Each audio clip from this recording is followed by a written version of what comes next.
Good evening and welcome to Monday night's promo for Series 2, Episode 9 of The Masked Cricketer, and obviously your chance tomorrow night at 7 o'clock to hashtag Ask the Mask. Got it in early this week. You'll be pleased to know that Kieran has now completely recovered from watching my performance last week and the makeup that was produced. So I think we've got a sane Kieran on our hands tonight. So that's always good.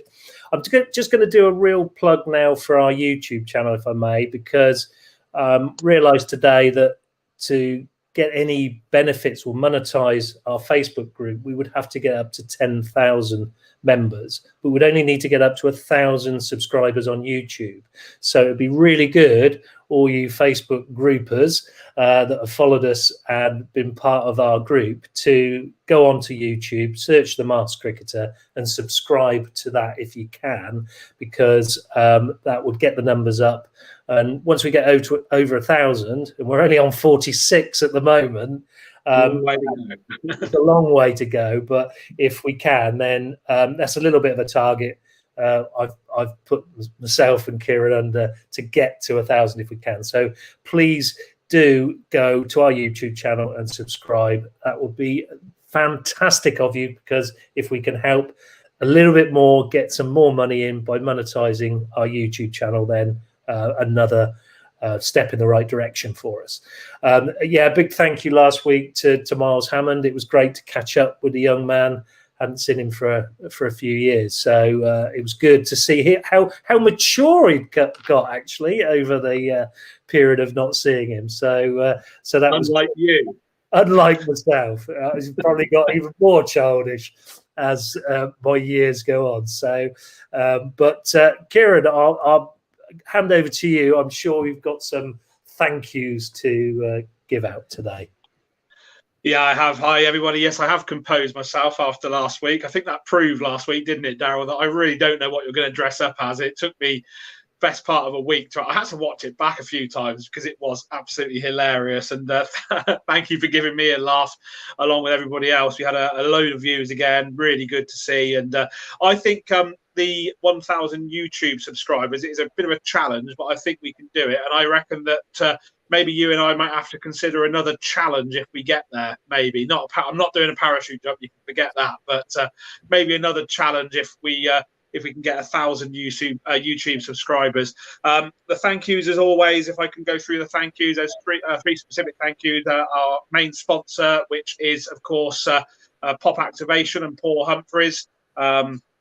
He obviously sponsored our shirts for the first game, and there's Daryl hiding behind the screen again. Paul, thank you as always for your support. Thank you as always to Graham Woodward at Great Minds. He joined us last Monday live via a satellite link all the way in Summertown, which was a little bit of a strange link. I'm blaming Daryl's Wi-Fi. He didn't put 50p in the meter. I reckon that's probably what caused it. And also, of course, to Lorna and Andy Bone of Sports Shots for sharing all our content. Really good of you to do that. So thank you very much. And also one other thank you this evening. It's a friend of mine who I've got to know over many years, who runs, and Daryl, I'm going to say this now, he runs a weather website, and this is where I get all my weather forecasts from, but he's really good. I'm not very good because I don't read his forecast very well, but Gavin Partridge, who runs a really good weather site, is fantastic for the summer, because actually if I paid any attention to him, I could tell you for sure whether it was going to rain or not, and I never have done. So Gavin Partridge has very kindly partnered with us, and he has shared our group and our Facebook page and our YouTube channel on his brilliant site, which is gavsweathervids.com, and he's really, really helpful. Really good for the summer, guys. If you want to see what the weather's looking like for the week ahead for the cricket, then it's worth having a look, because he's much better than me, Daryl. He actually gets it right from time to time. I don't. There can't be anybody worse than you. I was just thinking, if we could get Gavin Partridge on this show, it'd be like having Alan Partridge. Well, you never know. You never know. He's a lot more professional than us, Daryl. His presentation skills are a little bit more measured and a little bit more tuned and finely honed to us. So he'd certainly put us to shame, I think. So that's a possibility we could do. We could get him on as a guest. Wesley Spearman's asked whether my heating's not working, and nor is yours, because we both got fleeces on. No, I just always wear a fleece. I like to try and keep Jack Simpson happy. So yeah, that's that. So yeah, we've got a really special guest coming on very shortly. Just looking ahead to tomorrow, a fantastic Mars cricketer again tomorrow. Will he or she be another ex-international? Will he or she be another professional? Will he or she be a local player? Will he or she have played at Great and Little Chew? Who knows? You'll find out tomorrow when you hashtag Ask the Mask. And thank you very much for everybody that's joining us this evening. Darragh, I think without further ado, we could introduce this evening's guest, who I think is a very, very special guest who's doing wonderful things. And I just like to give this gentleman a very warm welcome, very inspirational young man. And Darragh, if you want to bring him on, we can ask him the first question, actually. It's Good James evening. from Banbury Cricket Club. Hi, James. How are you? Evening, gents. How are we doing? Yeah, very good, James. Thank you so much for joining us. I'm going to ask the question. We don't normally ask this on a Monday. Have you ever played at Great and Little Chew? I can't confirm, but I have. No, absolutely not. How rude. What's going on? Apologies. What's going on? Apologies. Preebs will be so upset. So, James, many thanks for joining us. We've invited you on this evening for a couple of very good reasons. The main reason is, of course, that you're doing wonderful things, raising some funds for something that's clearly very close to your heart. So, if you don't mind me sort of just introducing you. So, James, you've been diagnosed with lymphoma, haven't you? And you're battling it at the moment, which I think is a form of blood cancer. And during your battle, you're raising some really good funds with your family for the NHS trusts that are helping you. Yeah, absolutely. So kind of wanted to give something back through all the kind work, and obviously the NHS and all the nurses and all the staff have kind of given me throughout my journey so far. And yeah, I kind of decided that my dad would brave the shave, and it spiraled out of control from there, really. And yeah, I mean, the target was, £1,000 to start, and we've kind of escalated it from there. And yeah, just incredible support really from everyone, all our connections, family, friends, and people I don't even know really. It's been incredible. So yeah, extremely overwhelmed by the support we've received as a family, and obviously all going back towards the NHS, which have been fantastic throughout. So yeah, incredible really. It's fantastic to see. I mean, I'm looking at your Just Giving page now, and anybody that wants to have a look, it's James Mockler, and you can see the spelling of his surname there. 1K, not 2, is like we told said at some point. But if you look at James Mockler on the Just Giving page, he's raised nearly £14,000 so far, which is absolutely fantastic, James. And that's 1,372% of your target, which is pretty impressive. We're very impressed with that. We might have to get some tips and advice on what we're doing wrong, mate, because we're doing all right, actually, to be fair. But no, it's been a really inspirational story. I read the story on your page, and obviously it's a charity really close to your heart with the NHS, and they're helping the Macmillan Renton unit. Just tell me a little bit about your dad, because he's decided, as you say, to brave the shave. And I think you said that he's normally looks a bit like Liam Gallagher, but he doesn't at the moment. Yeah, he's renowned in Herefordshire for having a bit of a mullet on him. So he lost a lot of hair yesterday, so it's quite good. So all the behind the scenes images are on the Just Giving page. So if you fancy a giggle, then have a look on that. But yeah, he's got a good mop of hair, so we're not sure how it's going to grow back, to be honest. I think everyone's nervous about that. So, but his hairline's still in decent nick. So, and your brother as well, I gather. Your brother's getting involved as well. Yeah, my brother George has got involved as well. He didn't have too much to lose, so he can't do his single life too much harm. So, you see, I mean, I've got this sort of lockdown hair at the moment because obviously everywhere's been shut. But normally I do sort of take a lot of it off. James, the reason we've asked you to come on is obviously the NHS you're raising for is in Herefordshire, but you play cricket for Banbury Cricket Club, don't you? And it was actually a Banbury legend, Neil Megson, told us all about you and told us about your story. And I know that he's watching. I know there's a lot of people from Banbury Cricket Club watching. So just tell us about your journey from Herefordshire to Banbury, and why you're playing for Banbury Cricket Club, the mighty Banbury. Absolutely. So I started playing at Brockhampton in Herefordshire in the Birmingham League, and then after university I graduated and got a job at Karcher, so obviously in Banbury. So I moved up there, and then decided I didn't want to travel too far anymore. So Banbury seemed the the ideal place to play some cricket. And as you can imagine, the first person to contact me was Neil Megson. So he gave me the guided tour of both of the grounds and gave me many a story. It's been a great club, and I've hopefully fitted in pretty well at Banbury. It's a great setup, and some really nice guys there. So really enjoying my cricket. Obviously missed it this year, so hopefully I'll be back raring to go next year. So it's a cracking club. Really enjoy it there. I mean, I'm just amazed that you've met Megas and you still decided to join the club. Actually, Darryl, I don't know if you've got any questions yourself to ask. Absolutely. I've got to mention. I've got to say this, haven't I? Brockhampton. What a great place to play cricket. Yeah. I'll ask you about that, but I did get my first county century there. Sorry, I had to bring that in. Why did I play that game? I don't know, but there we go. Always a good batting deck at Brockhampton, so you can't complain with that one. No, I remember getting the 4 up the hill, and it just trickled over to get my toe. Sorry. Any excuse to mention your cricket, Darren?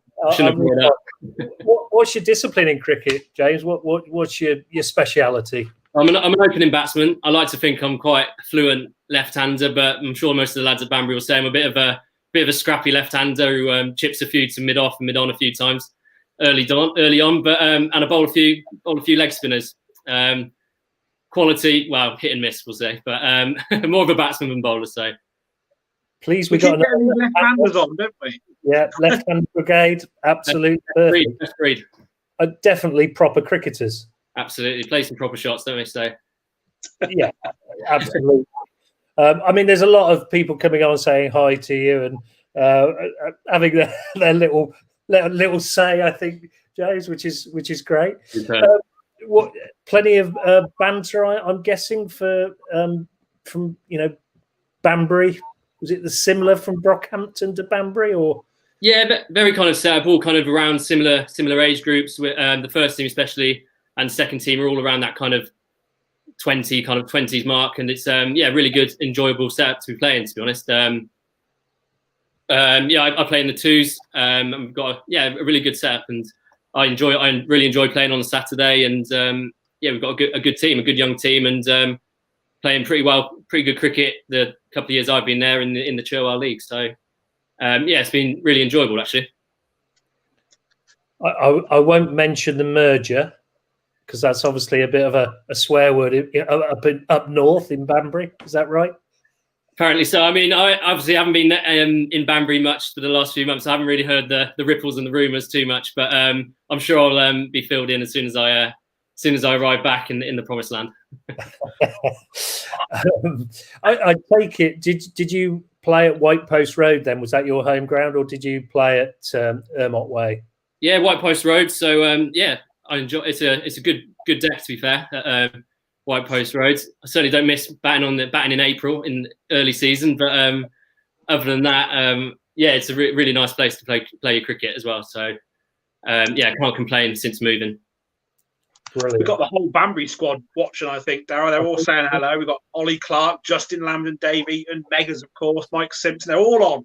They're all on coming to say hello to you. So my one memory of Brockhampton, James and Darryl will vouch for this, putting Brockhampton's postcode into my sat-nav, and then it took me to the edge of Hereford, and I was adamant that it got me to the right ground, but it actually took us into a housing estate, and it was nowhere near the ground at all. So I got completely lost trying to find the ground. So, but when you get there, it's worth being there, isn't it? It's a lovely place to play cricket. Yeah, cracking tees as well, to be fair. It's in the middle of nowhere, to be honest. Brockhampton, it's a bit out of the way. That's why it was, especially playing in the Birmingham League, it was a lot of travelling every other week away from home, travelling to places like West Brom, etc. was pretty challenging. So in playing in the Cherwell League, it's a bit more localised, isn't it? So it saves a few hours on a Saturday, that's for sure.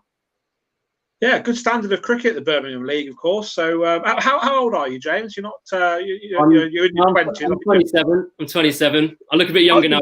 Lost a beard. Early 20s. 27 years old. Awesome.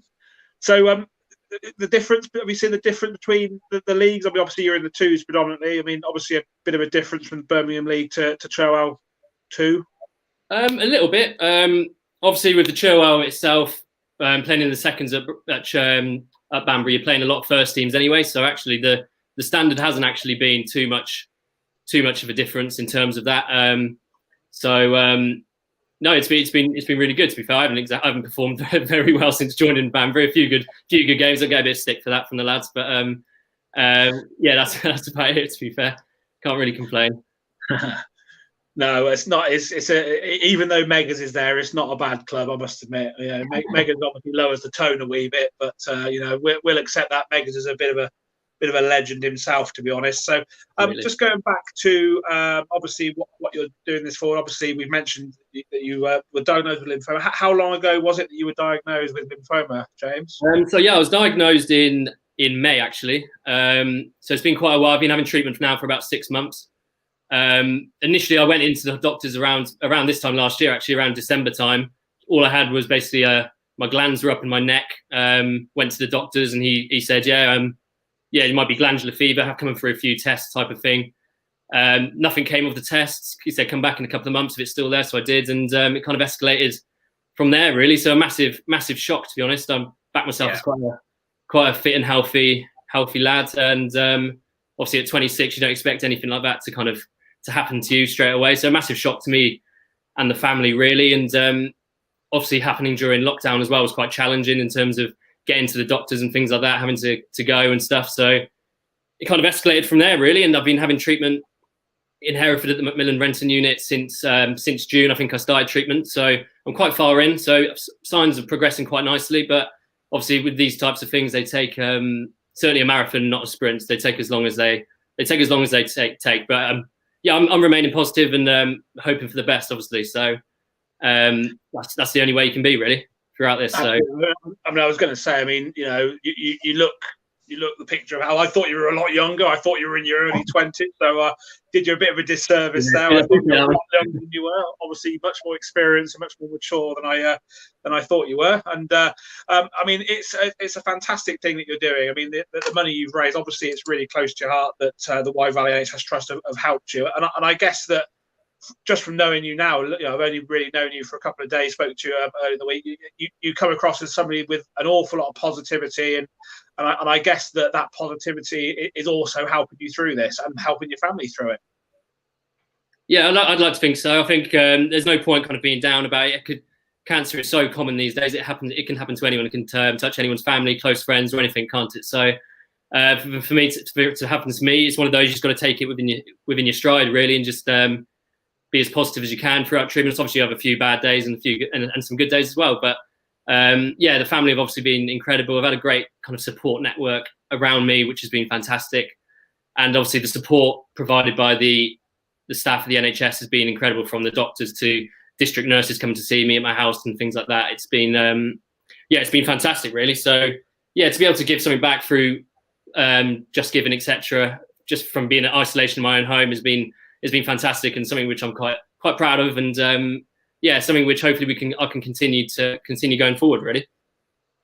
I mean, I'll have back to Darren in a moment, but just from a wider perspective, over this last year, we've been doing what we've been doing to support a charity, but the NHS this year, particularly in all facets, not just obviously your treatment, but everything that they're doing. I mean, they really are, everybody to a man and woman, national heroes, aren't they? Absolutely. I mean, having to go in there, obviously having to look after patients like myself, but then having to deal with the coronavirus itself. They've had to put so many more precautions in place, and so the measures are so strict going in, and fair play to them for working throughout the pandemic, and obviously providing care to the likes of myself and people going forward in the future. So fair play to them, and it's been just to give something back to them is been really nice, and hopefully hopefully we get that number flying after tonight as well after the live stream. So yeah, hopefully we can keep it going, and look forward to seeing how much we can keep raising. Yeah, we certainly hope so. I'm going to hand back to Daryl just for some more questions. Then I'm going to ask you. I'm going to put you on the spot, and I'm going to ask you what you think of our humble live stream. Whether you think it's really professional or absolutely rubbish. You can say it's rubbish if you think it is, because we think it is. So, Daryl, I'm back to you, and I'm just going to have a quick look at some of the comments coming through. I was just interested, James. I mean, obviously the support mechanism you've had, with your family and close friends. I mean, is there been a support from elsewhere that's really shocked you, that's been involved and helped you through this? To be fair, my work have been fantastic throughout.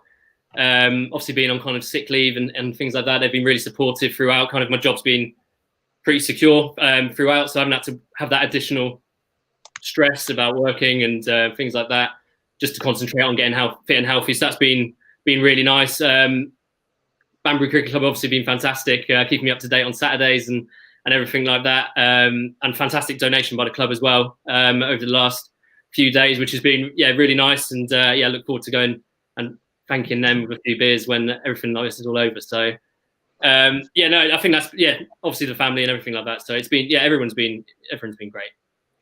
I will say at this moment, my sense of humour is terrible, but with that bunting in the background, it's just got a couple of triangle ears. It looks like to me. It looks brilliant. Sorry, that's just looked like something out of Star Wars or yeah. You know? So I apologise for my sense of humour there, James. I'm sure some people will take a few screenshots of me and send it to me later. The girls have got it early on the Christmas decorations here, so I can't complain with that one. No, fair play to you. Absolutely brilliant. I mean, I haven't spoken too much to you about cricket, but who are your sort of cricketing idols or people you look up to, or your favourite players? Who would they be? I suppose looking back, the first kind of series I think everyone my age will kind of remember is obviously the 05 Ashes. That's a classic, is around my age. So obviously opening the bat, I liked looking at Trescothick, left-hander, playing the ball, but I'm probably not as good as him. But obviously I like looking at Ian Bell, to be honest. Ian Bell was world-class. Those cover drives are just fantastic, aren't they? You can watch those on repeat on YouTube all day and all night, couldn't you? So I'd say people like someone like Ian Bell, incredible batsman. So, and only just finished as well. So, I'd say someone like Ian Bell, incredible player. Yeah, I shouldn't say at this point that I played against Trescothick, should I? There we go. No, you shouldn't. I'll move on very quickly. I haven't played against Bally, which is a bit of a shame. Bowlers, I mean, you mentioned batters there. Bowlers, any one that really springs to mind? Sure. Bowlers. I do. Obviously, I looked at the few episodes before. Simon Jones, I think I ever remember that ball against Michael Clarke, weren't they? That sound where it hits the off peg. That was a classic. As I try and bowl a few leg spinners. Obviously, watching a bit of Shane Warne is nice to watch. And the way he went about bowling his leg spinners was fantastic. So probably someone like Shane Warne, I'd say, yeah. Fair play. Kieran, have you got any more questions you'd like to ask our young man? Yeah. I'm just looking at all the comments, and it seems that you are a pretty inspirational chap. I'm going to ask some advice now, James, because we've been doing this humble, rubbish little show since March. I've got to confess, the first 2 weeks, I said to Daryl that I wasn't remotely interested in joining him because it looked rubbish. But I realised it actually isn't as bad as I thought it was. So you've had a chance to see a few of them. So obviously we do this. We've been doing this all in aid of the Lord's Taverners Cricket Charity, which is supporting disadvantaged, disabled youngsters into cricket. You've had a chance to have a look at a couple of them. Be honest. You can tell us what do you think of it? What do you think of what we've been doing? No, honestly, I think it's fantastic. Obviously, looking back at a few of them, it's been really nice to see you've kind of got a good group together, watching every week, and it's become a bit of a staple on a weekly type basis, isn't it? Really, just obviously started trying to get people through lockdown and obviously bring a bit of joy to everyone. It's obviously escalated to having some serious cricketers on there as well. So it's obviously it's been really good, and the work you guys are doing, obviously for the charity through Lord's Tavern has been fantastic, and obviously pretty inspirational to see. Obviously, the money coming in and fantastic for Oxfordshire disability cricket, really. So, really nice to see. And I hope you guys can obviously continue that when lockdown's finished and obviously through your videos and obviously other events. I think the production's really good. So I can't have no complaints about the production. It's been pretty smooth going on the stream. So we don't just throw it together, Daryl, do we? We've really enjoyed it, James. I've got to be honest. It has been mad. It's been crazy. We started off with George Tate, a former Banbury lad. That's where we started right back in March when Daryl called up George Tate for the first one, and Daryl said several times, to progress from George Tate to have the likes of David Gower, Mike Gatting, Andrew Strauss, Side Bottom and Hoggard. It has been amazing. James Mockler, another absolute legend. Massive name, really. Yeah, all these top names that we're getting. For those that are joining us for the first time, and Daryl, we've had a 10% increase in our YouTube subscriptions tonight already, so that's a really good start. So we've gone from 46 to 54, so that's good. So for those that are joining us for the first time, we do a Masked Cricketer show every Tuesday at 7 p.m. It starts bang on 7 p.m. and it's basically a legend of the game that we invite on. We have a Q&A. You have to try and guess who the masked cricketer is through yes/no questions, and then when the masked cricketer is unmasked, we then have a Q&A for around about an hour. And the first person to guess correctly wins a bottle of wine from Graham Woodward at Great Minds. So it's been great fun. We've got 2 more left for this series. We've got one tomorrow. We've got one on the Tuesday after that, which is the 1st of December. And then, Daryl, I think we can say this. We come back for a Christmas special, don't we? Which is going to be a real special. And then, just to let you know, James, we have got a 3rd series by popular demand. Or is it unpopular demand? Unpopular demand, that is, yeah. We're coming back for a 3rd series in February, which will take us through to the start of what will hopefully be a full cricket season, because fingers crossed the vaccines are going to come through and we'll have a full uninterrupted season. James, one final thing from me before I hand back to Daryl. So we've got this little game on the 31st of May, and I think it'd be fair to say that one way or the other, by hook or by crook, we would like to invite you to be one of our special guests at that game if you're free. It's a bank holiday, so put it in your diary. It'll be in the diary. May, and we'd be delighted to see you there. Absolutely, no, very appreciative for the offer. And hopefully I'll score a few. Absolutely in the diary. Well, you're a left-hander, so you're in Daryl's team straight away. So absolutely. I look forward to it. Absolutely, I'll get that in the diary. Thank you very much. Yeah, no, absolutely brilliant. I was going to say, have you got aspirations in cricket, James? Is there anything you want to achieve in cricket going forward? Cricketer's game, of course, but of course, yeah. To be honest, I played a bit of minor counties and second team 11 cricket. My time in Herefordshire. Since moving to Oxfordshire, I haven't really gone down that kind of avenue, I suppose. Played in the 2s at Banbury. Always trying to get on Lloyd Sabin's back to get in the first team, but he's not having it anyway. So, but no, I'm not many aspirations. I just enjoy playing on Saturday and going out for a few drinks after the game. To be honest, more than anything. So. Yeah, and I'm not too many aspirations. I just take it as it comes, really. Oh, brilliant! Absolute inspiration, James. I have to say, it's been brilliant to have you on tonight.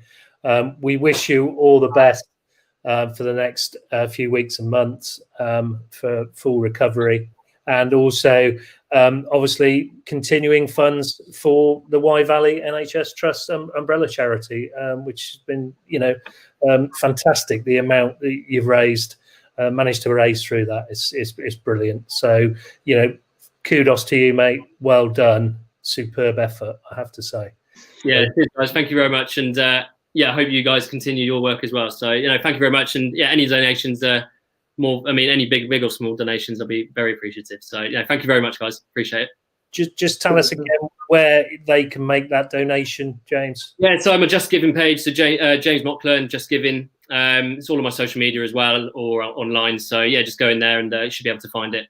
So really appreciate the support and hopefully we can keep it going.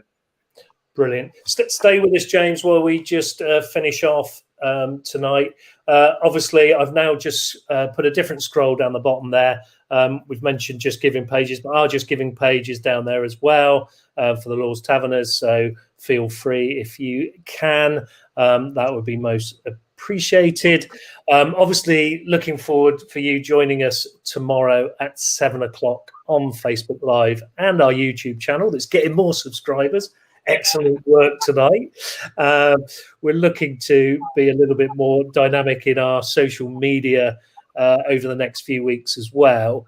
And also what we're trying to do at the moment is to get all our previous YouTube films onto a podcast as well. So we'll drip feed that in once they're sorted. It'll be slightly shorter than the actual show itself. So another thing that we're doing just to try and raise the profile of the Masked Cricketer going forward. So hopefully that will help us raise a little bit more money along the way. Kieran, do you want to say anything before we say our goodbyes?